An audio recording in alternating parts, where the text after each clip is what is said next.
بھائی ہمارے منہ میں خاک جو ہم آپ کو 80% کا تانا دے دے بھائی. آپ تو بھائی خود غلام ہو, آپ کو کیا ملتا ہے بھائی؟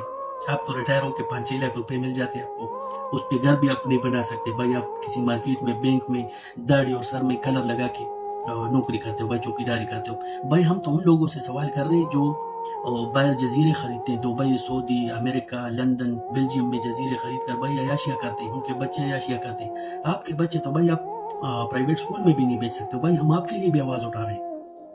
ہم نے 80% اس لیے نہیں دیا بھائی کہ ہمارے بارڈر محفوظ نہ رہے, ملک میں دہشت گردی دن بہ دن بڑھتی رہے بھائی. مطلب ہم آپ کو پیسے کیوں دے رہے ہیں بھائی؟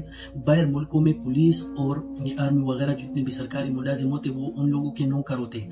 ہم نے آپ لوگوں کو سر پر بٹھایا, آپ لوگوں نے ہمارے سر پہ ٹٹی کر دیا بھائی. اگر گنوانے پہ آؤں نا تو کارگل, بنگلہ دیش, کشمیر, سیاچن وغیرہ بہت سے بھائی.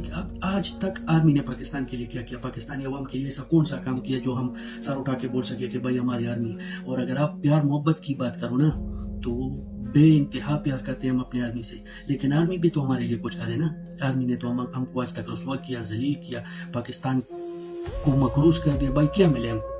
کچھ بھی نہیں. پاکستانی عوام دن بہ دن ذلیل ہوتے جا رہے ہیں, دن بہ دن غریب ہوتے جا رہے ہیں, اور جو ہمارے آرمی چیف ہے, جو ہمارے بڑے بڑے سیاستدان ہیں, وہ دن بہ دن امیر ہوتے جا رہے ہیں بھائی.